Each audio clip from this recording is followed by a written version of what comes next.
Friends నేనైతే కాల మేక కాల కర్రీ చేస్తున్నాండి. ఇలా నూనె పోసుకున్నా. ఇప్పుడైతే మసాలా గింజలు ఇవన్నీ వేసేసుకున్నాం. మిరియాలు, లవంగాలు ఇప్పుడు ఉల్లిపాయలు వేసుకున్నాం. ఉల్లిపాయ ఫ్రై అవ్వాలండి. ఉల్లిపాయలు కొంచెం ఫ్రై అయ్యి నేనైతే దొడ్డుకు వేసుకుంటున్నాను. ఇప్పుడు దొడ్డుకు వేసుకుంటే చాలా టేస్ట్ ఉంటుంది. పసుపు, అల్లం పేస్ట్ చూడండి కాలం తీసుకున్నా. ఇప్పుడు ఇలా వేసేసుకున్నాం.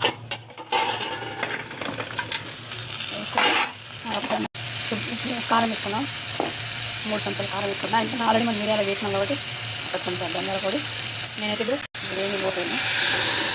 సరిపడాలి నీళ్ళు పోసినాక ఇట్లా కలిసిపోతుంది అన్నమాట. ఇప్పుడు మనం మీరు ఎప్పుడన్నా కాలు సూప్ చేసినప్పుడు ఇట్లా అయిందా కుక్కర్ చూడండి ఎంత బాగా ఉడికిందో.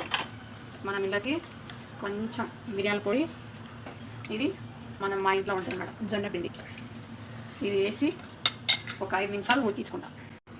Thank you Babu.